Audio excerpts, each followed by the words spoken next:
The $80 billion aid program is due to run out this fall. Even though millions of Canadians are still accessing it, the Prime Minister announced today everyone on CERB will transfer into the Employment Insurance Program. When the pandemic hit, the EI program wasn't equipped to handle so many applicants. So what's changed? And what about people who don't qualify for EI?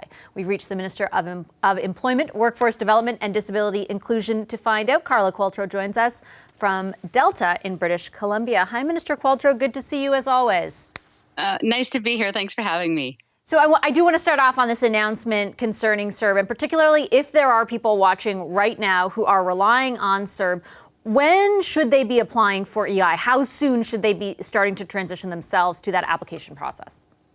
Well, as you said, more details we're going to be releasing them in the upcoming weeks. But my message is we know how many millions of Canadians are going to be getting their last payment from CERB in this week. And we wanted to assure Canadians that they will have something.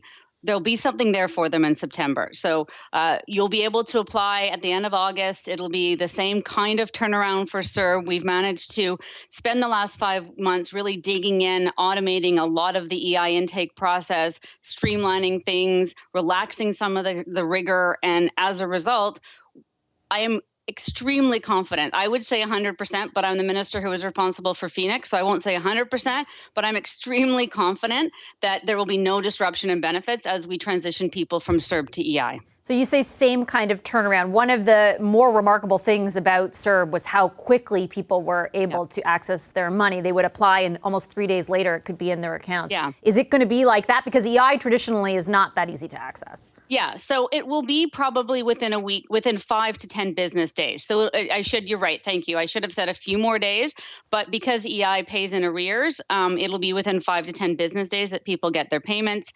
And again, the nice thing about CERB was it didn't impact at all anyone's entitlement to EI. So whatever entitlement you had in March, you will have in September. I want to drill down on the system and being able to access it. I think you said earlier in the press conference that you think that it's okay to handle, let's say, up to 4 million applicants. That certainly hasn't always been the case. I was looking through some of the department's own assessments of, for example, even how many calls people in EI or administering EI field. There have been some issues that the Auditor General, for example, back in 2019 pointed out, and 48% of the cases of people calling callers were either prevented from reaching an agent or hung up on. Is your government going to allocate more resources into administering EI to keep up with the increase in applicants? Well, absolutely. And we've done that from the beginning. We haven't let go of this as a massive problem to tackle since we identified it early March. So we've not been working on this. Part of the rationale, quite frankly, even in extending it for July and August, was making sure the system would be ready for an intake whenever that happened. So people who are now administering the CERB will transition over and administer EI. It was the same people before. We've really put rigor into testing this, trying this, figuring out what might not work, what could not work, and are super confident in our ability to transition. I said 4 million people, that's what we're estimating, but quite frankly, we could handle a much bigger intake simply because the system has now this enhanced capacity. So how much more money has the government allocated to administering the system? Like how many more resources have you put in versus what you would have expected, let's say, in January? Oh, that's probably not a number I could give you with any accuracy at this point, but could definitely get that to you. I know we've added 1,500 people and we've invested tens of millions of dollars in the system itself. But really, it's been about coding and streamlining and processing more efficiently and figuring out, EI is a complex system that people have been adding to for years, that different governments of all stripes have used as a social policy arm as much as an employment insurance arm. And we've really had to dig in and figure out what we need to do and what has just become something we did do. Part of the intent with the CERB was to cover people, eventually it did when it was expanded, to cover people who aren't normally covered by EI. So I'm thinking of contract workers. I know that the Prime Minister announced earlier, and you spoke as well, about how there will be some sort of parallel system. Can you sort of define exactly what that means? Will somebody who doesn't qualify for EI be able to access the kind of money that they were accessing on CERB, for example?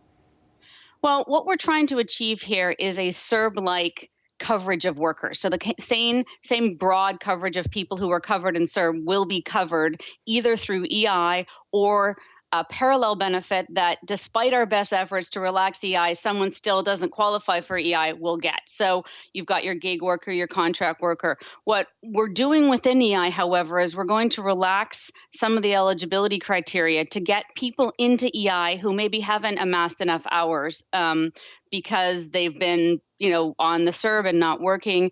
We're really trying to get as many people as possible into EI because there's a ton of benefits to being in that system, whether it's the working well on claim piece or training or access to support for looking for a job that's not available. But we know despite that, there are going to be people like self-employed people, contract workers, people who won't meet the eligibility requirements even if we relax them.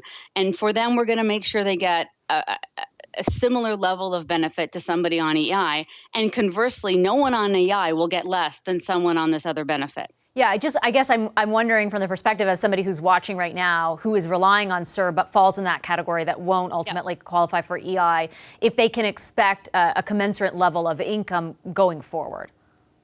Well, it's a little premature for me to say numbers, Vashi, but we know that people will still have bills to pay, will still have expenses and that they can't cover. The nice thing about this benefit and the nice thing about EI is people will be able to work. So there won't be an income threshold like on CERB. So there won't be a drop off or a cliff like there is with CERB with $1,000. So if you earn $1,100, you can still access this, and there'll be more of a working while on claim type model. In EI, when people earn money when they're on EI, the government takes a certain amount of each dollar and offsets that against your EI payment. That's the model we're looking at. And when are you going to release the final details on that? Respectfully, just because people are anxious. Yeah. Yeah, and people are anxious, and I completely understand that. And the week after next is when we're targeting to go out and give more details. But let me run through it. Lots of people in EI, you'll get what you're entitled to in EI. You won't get what less than somebody who's not on EI. People who have paid into EI earned that that opportunity. People who aren't in the EI system will get a benefit if they're not working or if they've had reduced hours or income. The Prime Minister also announced we're going to do a sickness benefit. We're going to have a caregiving aspect to this. So if your children aren't in school and you can't work because you don't have care options, we're going to keep that aspect of the CERB. Really, we've taken the time to design a system that's a little more sophisticated, but just as simple and won't leave anybody out. Okay, if you don't mind, Minister, before I let you go, I do want to turn to one other subject, and that's the We Charity controversy, but insofar as it applies to the department that you oversee. When we listened to the Prime Minister's testimony yesterday, he talked about on May 8th saying, I recognize that there are some concerns here. I don't think it should go to Cabinet yet. I would like more due diligence done before ultimately it does go to Cabinet on May 22nd. Given what we heard, even, for example, a few days ago from the former chair of the board of directors around some of the concerns she had about the way we operated, do you feel like that due diligence was really done? Wow, that's a tough question in hindsight. Certainly not details that we were privy to. Certainly I wasn't privy to as a cabinet minister sitting around making those decisions. But again, I'll defer to public servants. I think they had confidence in delivering this program through this organization. And I would stand by that decision. I wouldn't change my decision today knowing what I know, if that's what you're asking me. Mm-hmm. But I sure as heck regret that this is how it's gone down. Can I ask you to expand on why you wouldn't change your decision? And I ask that because of, and I didn't know this about a lot of the things about the charity either. I didn't know those things about the financials, but they have very much come to light over the last month because of questions that were asked, questions that it doesn't appear were asked by either politicians or public servants, at least not that I know of that have come out yet. Should those questions have been asked, and I don't want to point the finger at the public service, but should they have been asked by your government? Yeah, I think the questions, to your point, should have been asked. I'm kind of basing my conclusion on what I very tangentially have heard since then. And, wish we'd had that information. I still wonder, though, if the public service could have overseen this through this organization. I'm very biased towards thinking this was an excellent program. I think it complemented the things I was bringing forth around employment programming and a student benefit and changes to the Canada Student Loans and Student Grants programs. And this was an opportunity for volunteerism, which I love, giving people opportunities to volunteer. So I feel like, there might have been a way, had we known this, to put some rigor into the oversight that we still could have done it. But it's quite speculative, really, to your point. I think, though, again, the reason I go down this route, or I'm asking, is because even since then, we've learned through, I think of some of my colleagues at CTV who reported that they contacted some of the organizations that the department put forth that they had considered for this agreement. Some of them said that they had never been contacted. Others, like the YMCA, said, "Oh, we could have delivered this program." Yeah. Was it the public service ultimately making the determination that only we could go forward, or was it the government placing parameters, your government placing parameters around the program that ended up with that conclusion? I think a little bit of both, right? So we certainly told public servants what we wanted and the kinds of things we wanted to do for students based on what we'd heard from young people and student organizations. And they came back with this recommendation, which we deferred to. And you'll recall the craziness that was going on in our country at the time. And that's not an excuse. That's just the world we were living in at that point.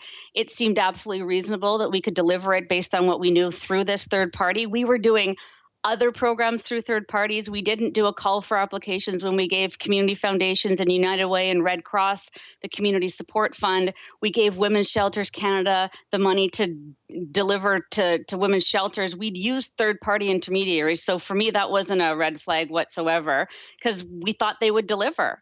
And we don't know. I honestly don't know. Knowing what you know now about the Prime Minister's connections, and I take only what the testimony has been so far, and what we know about the money that was paid to his family members for speaking engagements, do you understand the concerns around a potential conflict? Well, I certainly see the perception for sure, and I understand why the Prime Minister, looking back, has apologized and wishes he had recused himself. I also see the rigor he put into it. Certainly lived it when it was supposed to be talked about on the 8th, and it was pulled because more work needed to be done. But of course, we all wish things had happened differently. Wish that we didn't have two cabinet ministers saying the Prime Minister and a cabinet minister saying they should have recused themselves, and consequently, students aren't getting these experiences, and the nonprofit sector isn't getting this kind of boost to their capacity. Will that money that was allocated for the program, will it be redirected towards students? We are, I'm definitely part of the team of ministers looking at how we can deliver more for students with this money, whether it's through more job creation or through supporting nonprofits or doing more through Canada Student Loans, student grants. I mean, this was a pretty unique piece of that, the volunteer piece, that I'm not sure we're going to be able to emulate this summer. We may do more of other things, but I fear we've lost the opportunity to provide volunteer enhance support for volunteering, but we haven't made that final decision yet. But that money stays with students. Is that money? Sure? That's my understanding. Okay. Yes. Okay. Thank you, Minister. I appreciate your time as always. Really, really good to see you again. When I heard that this program was being chosen to deliver the CSSG, I pushed back. I should have, in hindsight, pulled away and said, I don't want to be involved in this at all. I shouldn't because of family connections. Instead, I said, whoa, let's put the brakes on. Let's check. Let's go do extra verifications. Obviously, hindsight is always 20/20, and I wish I had recused myself instead because this program is right now not delivering the support to students who are volunteering across the country.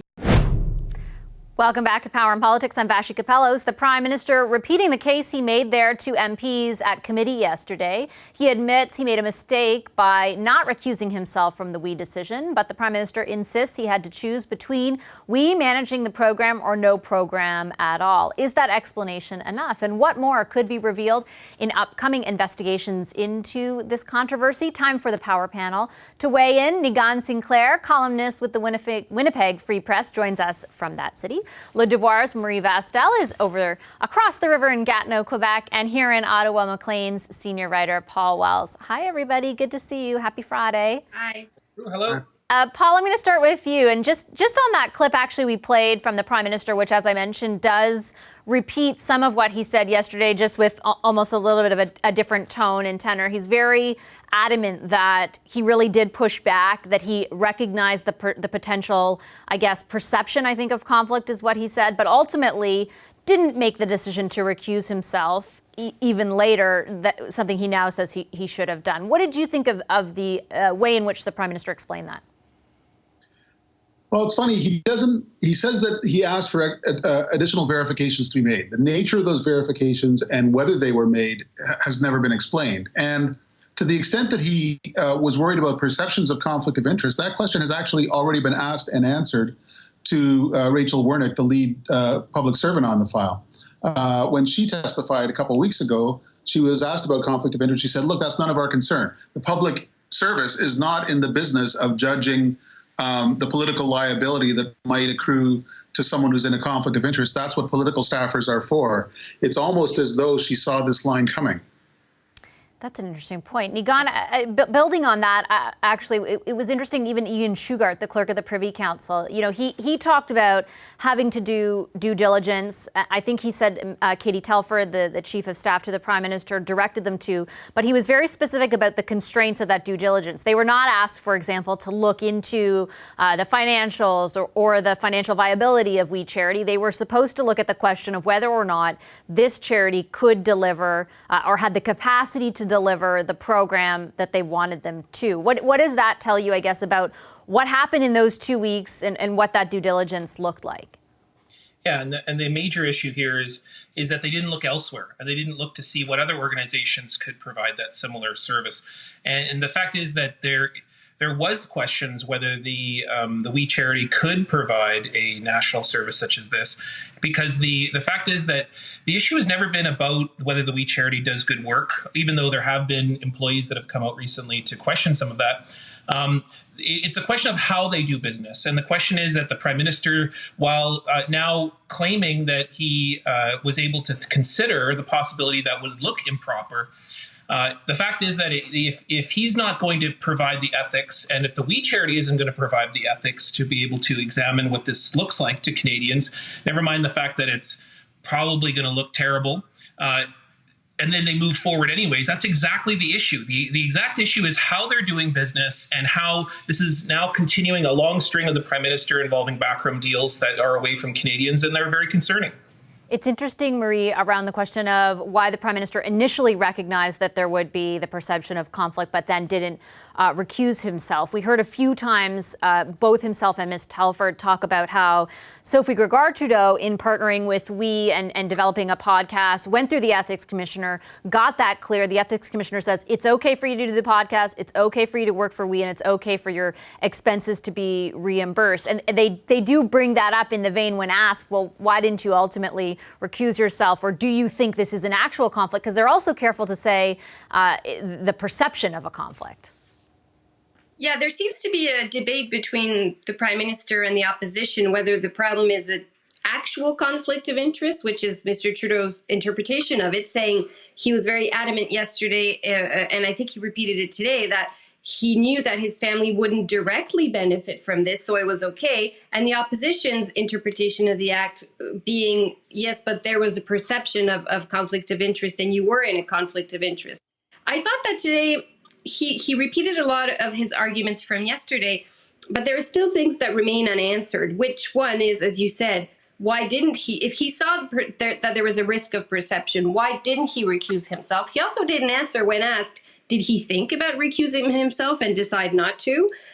Those are two things that have not been answered. Also, why did he approve it anyway if he saw such a big risk that, as in his words, he said, whoa, whoa, whoa, put the brakes? Why did it still go ahead? And the other question that was not really addressed today is this whole thing that we learned yesterday about there being a phone call between We and someone in the PMO on May 5th. But Mr. Trudeau and Mrs. Telford saying they didn't learn about We being involved in this until May 8th. And May 5th is incidentally also the date where we started to incur expenses that were reimbursable in light of this deal. And that has still not been explained. And I think that does give the opposition a thread to pull on in the next few weeks, and which is what they're doing, to figure out what happened during this call, who exactly in the PMO spoke with We, and their end game seeming to be to invite those people to committee to keep this this scandal going. Yeah, I agree that there probably are still questions about that, and then the opposition will ask them. At the same time, Paul, the Prime Minister providing that date yesterday saying, I didn't even know about we until May 8th makes it, I think, and I don't know what you think, but it does make it harder for the opposition to keep saying the Prime Minister himself wanted to help out his buddies and directed everyone to do so. When I put it to the opposition yesterday, the response was, I don't believe him, but they don't exactly have anything to prove otherwise. Yeah, to the extent that the opposition wanted this to be a magic bullet that would make the Liberal government implode, they had a bad day yesterday. They weren't able to break Trudeau or Telford on the stand and make them go, all right, I did it. And once you've had the Prime Minister, it's real hard to say, but wait, it's actually the Deputy Policy Director is the one who's really going to tell the tale. But it is fair, and I think necessary, to ask questions about program stewardship. And it's perfectly fair to investigate whether the timeline that Katie Telford trotted out holds up. I mean, there's all kinds of evidence that we was working on this file before Cabinet had theoretically decided that it was going to be the agency to deliver the thing. And I sure want to know whether the Ethics Commissioner feels he had sufficient information in hindsight on which to judge whether Sophie Trudeau could be involved in that podcast. Did he know when he made that decision? Sorry? Go, yeah, I'll get, go. You finish, Paul, and I'll jump over to Marie. No worries. All I'm saying is, did he know then everything that we know now about the family's involvement with the assorted Trudeaus and Morneaus, who had all kinds of involvement with we, or did he think he was hoodwinked? Right. Marie, what did you want to say? Yeah, sorry, Paul, I thought you were finished. On that point on the May 8th, I think Paul is right that the Prime Minister sort of cut the opposition's questioning before they even started, saying, I didn't know anything until this was almost done. I think it also reinforced the idea that maybe the idea of going to we for this program might have originated from finance. And what I also found interesting today is that the Prime Minister defended his finance minister, but not that enthusiastically. He said, well, everyone should go on trips and volunteer, even though it was a mistake. It's a good thing to do on your own personal time. He defended the minister's work during the pandemic with all this fiscal aid that was distributed to Canadians. But he also didn't really cut short to the idea that he may fire the finance minister. He was asked, "Can you fire your finance minister in the middle of a financial crisis?" He didn't answer. Yeah, there's a real issue here, and we're seeing it today with the Prime Minister separating himself from Morneau in a real public way, which does suggest that there is backroom things happening in terms of, everybody keeps asking the question, will Morneau be forced out? Will we be forced to face the ethics probe involving the accepting of gifts? And the real issue here is for now 4 days, 5 days, 2 weeks, we have been possessed with the issue of we've been making this a national conversation as media, and as a result, the Trudeau government's greatest achievement in this minority government has been their reaction to COVID-19, and that has been off the charts, off the stories, off the headlines for now weeks. And the opposition is gaining momentum only on this issue alone. And what it says is also the issue is that the loss of the Liberal Party's greatest strength, which is young progressive voters, we're seeing, these are the ones who are out of work now. And so there's a real challenge for the Liberals in that not only is their biggest achievement of the reaction to COVID-19, but that's been off the stories, but now they're also losing in terms of the support of voters. It's interesting, and final question to you on this subject, Paul, but I tried to talk to as many people as I could after last night about how they thought it went and where they see it going. And universally, their insistence was that this was sort of their idea of, they knew the questions would keep coming, but they felt like, okay, we can put this somewhat behind us and start at least talking about COVID-19 or talking about other things, which they did today very much, making actually some pretty substantial announcements in a number of different areas. The question, of course, is whether, everyone else goes along with that. And where do you think it goes from here, Paul? I would hope that this Prime Minister would be by now a little bit introspective about what he's doing with his time in office. These things are seasonal. There is the spring outrage and the autumn outrage. And, it was last year in 2019, it was SNC Lavalin and blackface. This year's only half done. And Lord knows what October will bring if this prime minister doesn't start to wonder whether he should be better advised or whether he should find other work.